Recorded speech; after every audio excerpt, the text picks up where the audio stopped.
तो शिव गणों को श्राप दिया कि जाओ तुम दोनों निशाचर हो जाओ।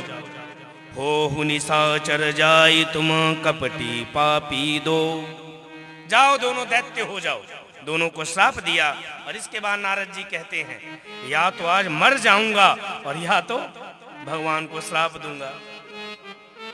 क्या कहा? देई हो श्राप की मारी हूँ जाई जगत मोर उपवास कराई। देई हो श्राप की मारी हो जाई जगत मोर उपवास कराई। देई हो श्राप की मारी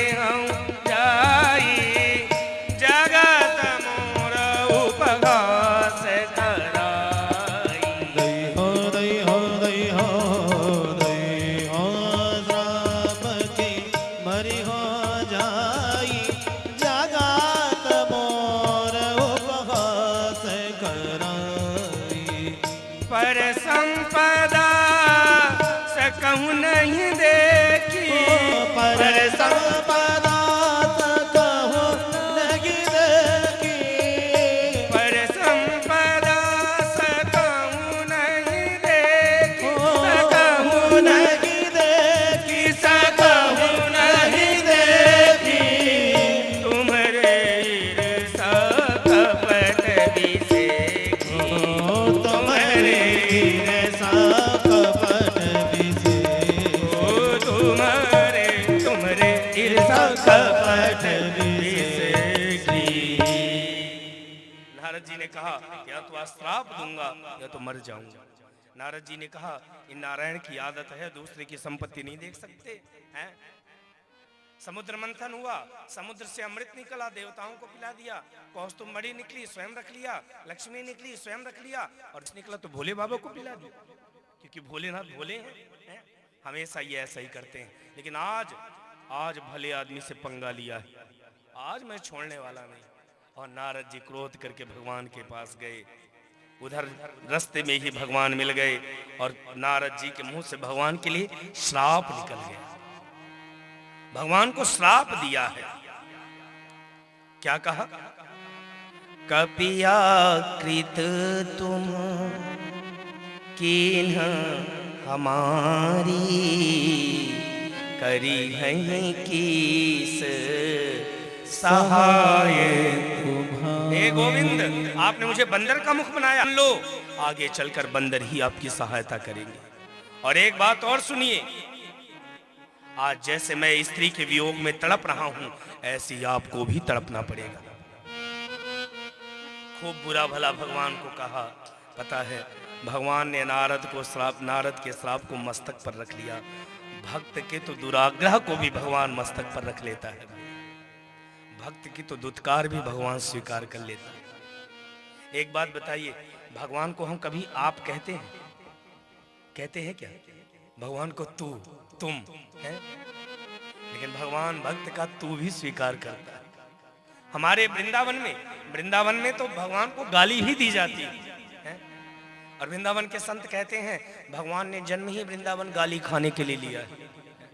ठाकुर जी वृंदावन गाली खाने तो आए, रण छोर, माखन चोर, छलिया, पता नहीं क्या क्या भगवान को संबोधित किया जाता है। वृंदावन तो भगवान गाली खाने ही गए हैं भैया। लेकिन एक बात बताएं, स्वार्थ में की गई प्रशंसा भी कड़वी लगती है और प्रेम में दी गई गाली भी मीठी लगती है। स्वार्थ में की गई प्रशंसा भी कड़वी है और प्रेम में दी गई गाली भी मीठी। हमारे राम जी को भी खूब गाली मिली। सुन रघुकुल राज कुमारा, यह गारी नहीं गारा। सुन रघुकुल राज कुमारा, यह गारी नहीं है गारा। लेकिन एक बात और सुनिए भैया, 34 प्रकार का सेवा में अपराध होता है। भगवान के सामने 34 काम नहीं करने चाहिए। क्या क्या? भगवान के मंदिर में कभी क्रोध नहीं करना चाहिए, ठाकुर जी के सामने कभी क्रोध मत करना। ठाकुर जी के सामने क्रोध करना अपराध है। गुरु के सामने कभी ऊंची आवाज में बात मत करना, ये भी अपराध है। अपने श्रेष्ठ के सामने कभी ऊंची आवाज में बात नहीं करना चाहिए भैया, ये अपराध के अंतर्गत आता है। नारद जी ने भगवान को खूब भला बुला भला कहा, लेकिन भगवान ने नारद के श्राप को शीश पर रखा। गोस्वामी जी ने वर्णन किया है, श्राप शीश धर हरस हिय प्रभु बहु विनती कीन, निज माया के प्रबलता करश कृपा निधि लीन। भगवान ने नारद के श्राप को सिरोधार्य किया, और जैसे ही भगवान ने अपनी माया को हटाया तो नारद के आंखों में जो अज्ञान का पर्दा पड़ा था वो हटा, और नारद जी भगवान के चरणों में गिर गए, चरणों में गिर गए। नारद की आंखों से अश्रुधार बहने लगी, और नारद कहते हैं, क्या कहा, मृषा हो मम श्राप कृपाला, मम इच्छा कह दीन दयाला, मैं दूर बचन कहे बाहु तेरे, मैं दूर बचन कहे बाहु तेरे, कह मुनि पाप मिटही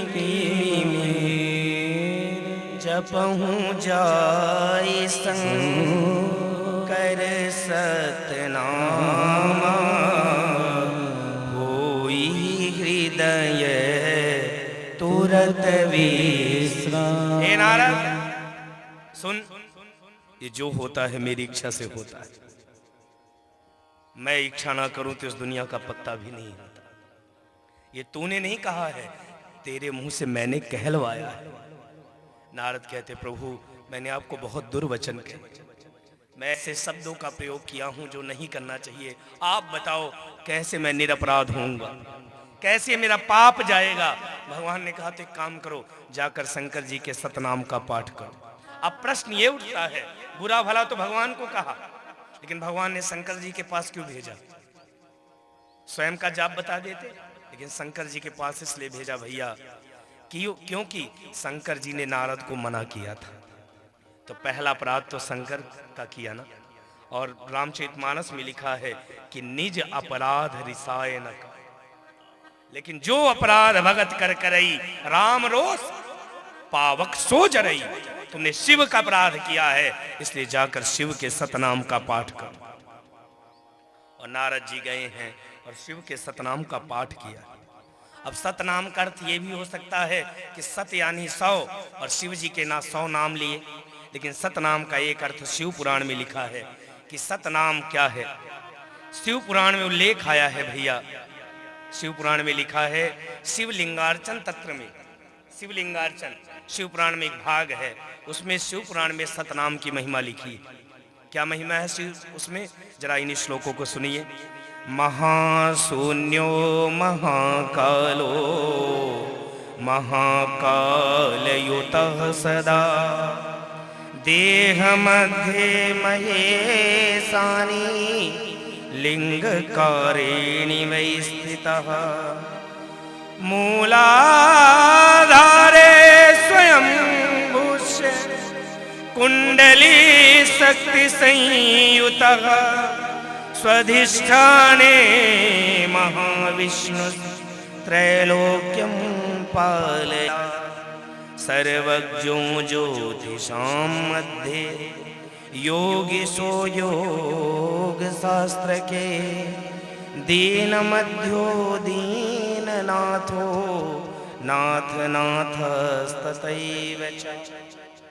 आदि आदि पाठ किया है।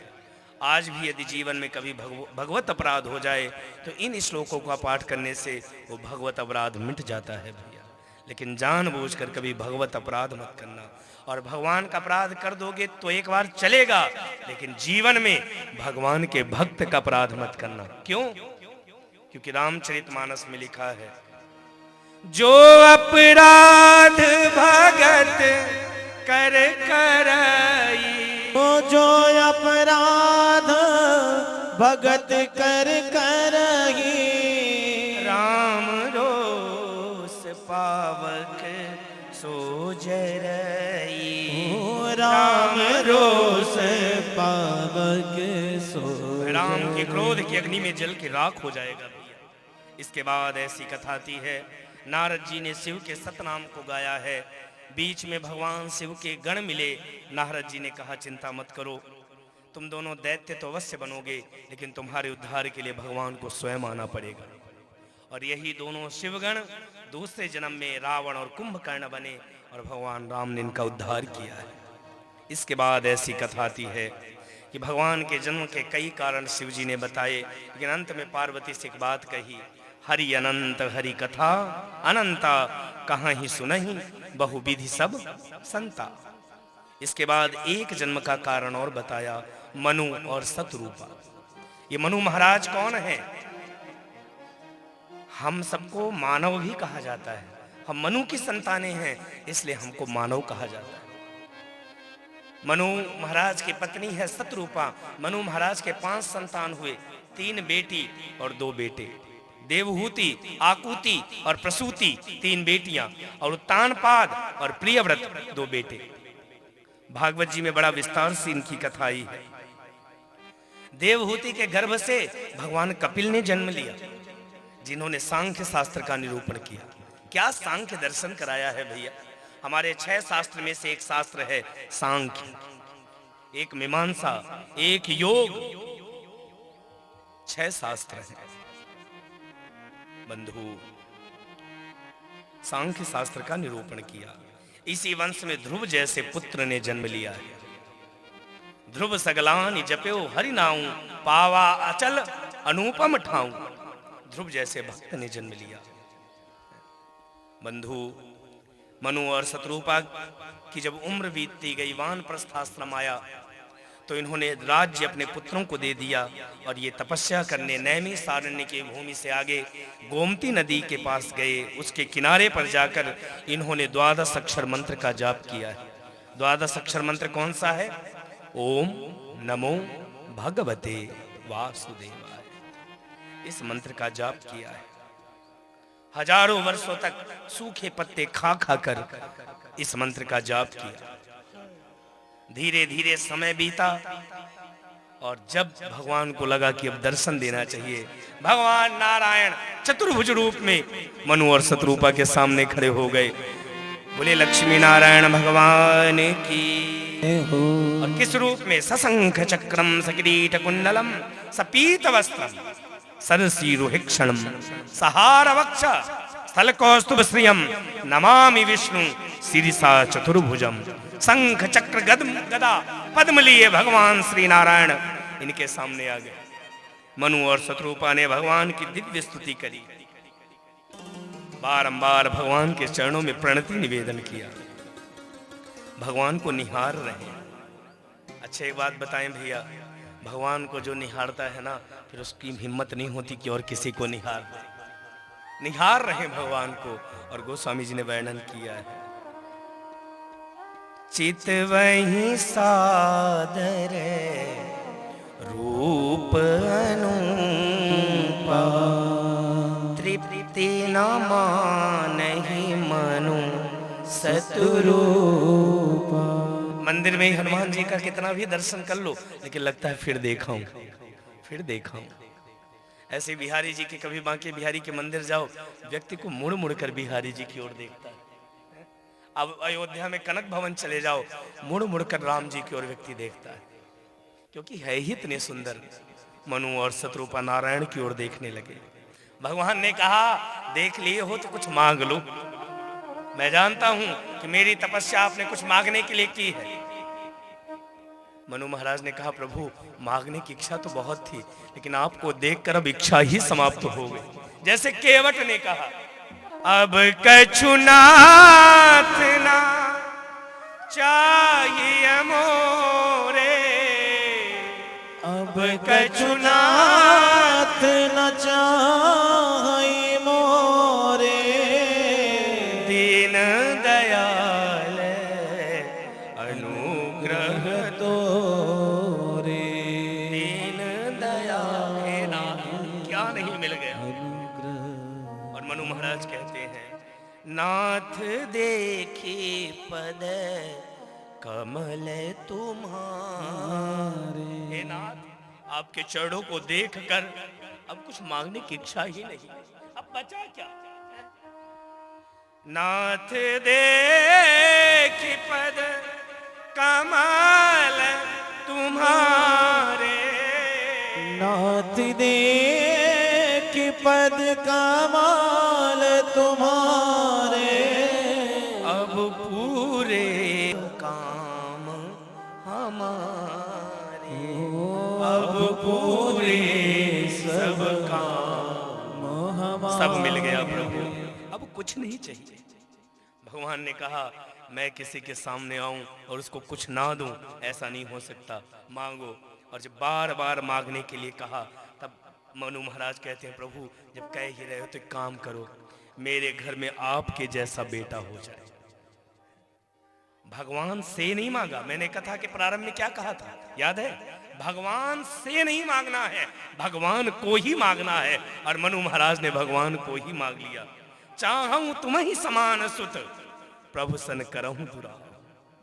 और जैसी मांगा तो भगवान कहते हैं, देखी प्रीति सुनी बचन अमोले, देखी प्रीत सुनि बचन अमोले, एवमस्तु करुणा निधि बोले, एवमस्तु करुणा निधि बोले। भगवान ने आशीर्वाद दिया है और कहा, आप सरस खोजऊं कहाँ जाई, नृप तव तनय हो मैं आई। हे महाराज सुनो, अपने जैसा मैं कहाँ ढूंढने जाऊंगा, क्यों?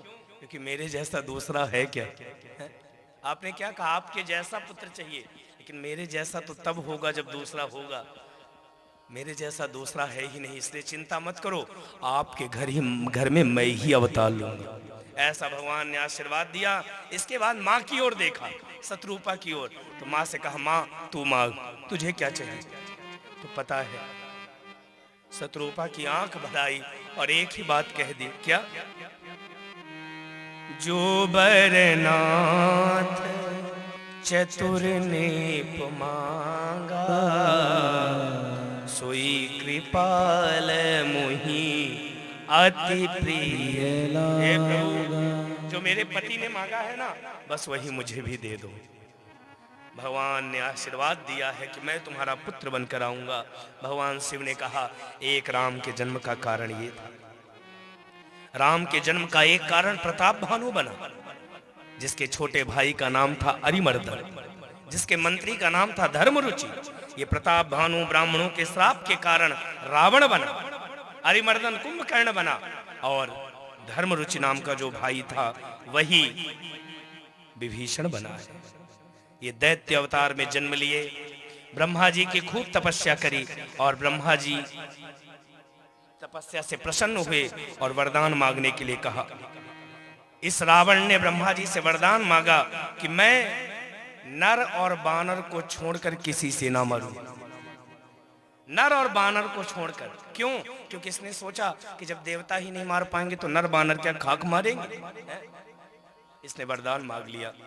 कुंभकर्ण से भगवान ने कहा, मांगो। ब्रह्मा ने, तो कुंभकर्ण पता है क्या मांगने वाला था कि 6 महीने जगूं और 1 दिन सोऊं।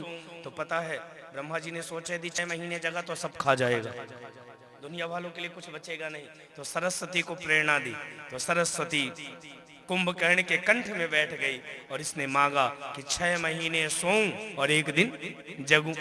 ऐसा इसने वरदान मांग लिया। जब ब्रह्मा जी विभीषण के पास गए तो विभीषण कहता है, प्रभु मुझे तो केवल एक वरदान दो कि जब तक जीवन रहे तब तक मैं राम की उपासना करता रहूं। भगवान ब्रह्मा ने आशीर्वाद दिया। इसके बाद इस रावण ने मय दानव से एक पुरी का निर्माण करवाया जिसका नाम हुआ लंका। लंका का नरेश बन गया। मैदानों की बेटी का नाम था मंदोदरी।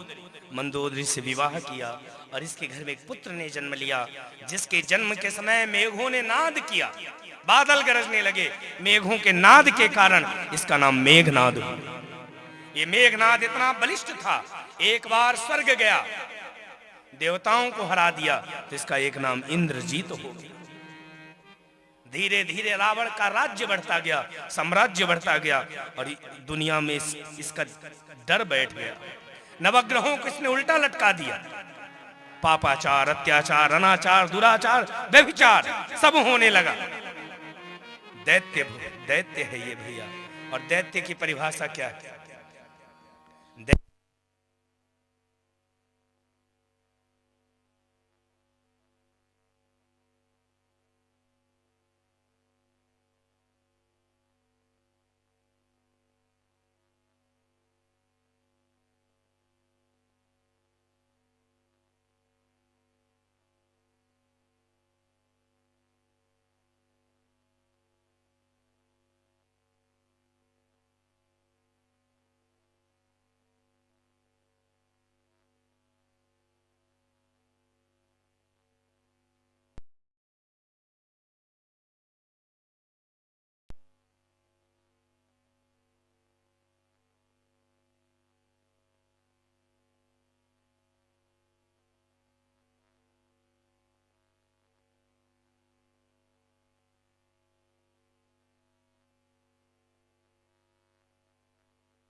आज भगवान इतनी आसानी से आने वाले नहीं। बस 15 मिनट और साथ दे दें तो भगवान पधार जाएंगे, फिर जाती रहे। बोले रामचंद्र भगवान की जय। तो मैं कह रहा था कि दैत्य कौन है? हमारे मन में बैठा है राक्षस कैसा होता है, जिसके लंबे लंबे दांत, बड़ी बड़ी सींग, ऐसा राक्षस? ना ना, ऐसों को दैत्य गोस्वामी जी ने नहीं कहा। तो किसे कहा? माँ नहीं मातु पिता नहीं देवा, साधु न सन कर बाबही सेवा, जिनके यज्ञा चरण भवानी, ते जानहु निसी चर सब प्राणी, जिनके यह आचर भवानी। दैत्य किसे कहा? जो माता पिता को नहीं मानता, गुरु को नहीं मानता, भगवान को नहीं मानता, वही दुनिया का राक्षस है। रावण का अत्याचार, पापाचार बढ़ा, तब पृथ्वी ने गाय का रूप धारण किया, ब्रह्मा के पास गई। ब्रह्मा के पास जाकर प्रार्थना करी कि इस रावण से मुझे मुक्त करो। ब्रह्मा ने कहा मैं कैसे करूंगा, चलो भोले बाबा के पास, भोलेनाथ के पास गए। देवता इकट्ठा हुए, सब इकट्ठा हो गए। अब एक ही विचार कि भगवान कहाँ मिलेंगे। तब भगवान महादेव कहते हैं, हरि व्यापक सर वज्र समान, प्रेम ते प्रगट होई मैं जान। कहा कि भगवान तो सब जगह है, व्यापक, सर्वत्र समाना। वो सर्वत्र भी है, समान भी है और सम भी है, वो यही मिलेगा। और सब ने भगवान की स्तुति करी है और बड़ी प्यारी स्तुति रामचरितमानस की। आइए हम भी स्तुति करें, तभी भगवान का प्रागट्य होगा। जिसको याद हो तो गाइए और ना याद हो तो राम जी का ध्यान करिए।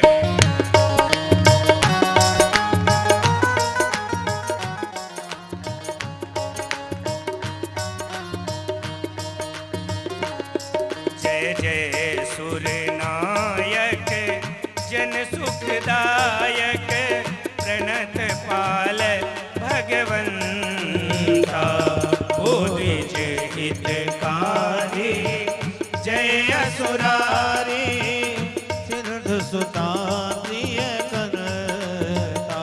पालन सुर धरनी अद्भुत करनी मरम न जाने कोई। जो सहज कृपाला आप भी पुकारिए। करहु अनुग्रह सोई। जय जय अविनाशी सब घटवासी व्यापक परमानंदा। अविगत गोती तम चरित पुनीतम माया रहित मुकुरा। जेहि लागी विरागी अति अनुरागी विगत मोह मुनि वृंदा। निस्वासर ध्यावहि गुण गण गावहि जयति सच्चिदानंद। जेहि सृष्टि उपाय त्रिविध बनाई संग सहाय न दूजा। जो करहि उगारी चित्त हमारी जानहि भक्ति न पूजा। जो भव भय भंजन मुनि मन रंजन गंजन विपति बरूथा। मन बच क्रम वाणी छाड़ी सयानी शरण सकल सुरजोता। सारद श्रुति शेषा हृदय शेषा जाको को नहीं जाना। जेहि वेद कियारे वेद पुकारे प्रभु सुश्री भगवाना। भववारिध सुंदर सब विधि सुंदर गुण मंदिर सुख पुंजा। निषेध सकल सुर परम भयातुर नमत नाथ पद कलजा। ओ नमत नाथ पद कलजा। ओ नमत नाथ पद कलजा। जैसी स्तुति हुई तो आकाशवाणी हुई कि हे महादेव चिंता ना करिए, हे गौ माता चिंता मत करो, मैं नर के रूप में अवतार लूंगा। और नारायण ही नर बनकर आया है। कहाँ? कौशल्या के गर्भ से भगवान जन्म लेंगे अयोध्या धाम में, ऐसा भगवान ने आकाशवाणी में बताया। और भगवान ने कहा मैं अकेले नहीं अंशों के साथ अवतार लूंगा, ऐसा भगवान ने आकाशवाणी से कहा। इसके बाद ब्रह्मा जी ने बान देवताओं को कहा आप एक काम करो, बानर भालू बनकर जंगलों में निवास करो। एक दिन राम की आपको सहायता की जरूरत पड़ेगी। ये बानर भालू साधारण बानर नहीं है भैया, ये देवता ही बानर भालू बनकर आए हैं। भालू कौन है? भालू ब्रह्मा के अवतार है। ब्रह्मा जामवंत बनकर आ गए और महादेव ने कहा तो मैं क्यों पीछे हटूं? महादेव ने कहा मैं हनुमान बनकर आऊंगा और महादेव ही हनुमान बनकर आ गए, रुद्रावतार। इसके बाद गोस्वामी जी कथा को अयोध्या की ओर ले चलते। अवधपुरी रघु कुल मनि राऊ, वेद विदित तेहि दशरथ नाऊ। और क्या परिचय दिया दशरथ जी का? धर्म धुरंधर गुण निधि ज्ञानी। ओ धर्म धुरंधर गुण निधि ज्ञानी। हृदय भगत मति सारंग पानी। अवधपुरी कुल मनि राओ, वेद विदित तेहि दशरथ नाम। अयोध्या के नरेश है महाराज अवधेश। अवधेश को वेद कहा गया है। थोड़ा सुधी श्रोता ध्यान से सुने। ये 2 मिनट की कुछ ज्ञान की चर्चा है जो मैं आपको बता दूं। कल विस्तार से मैं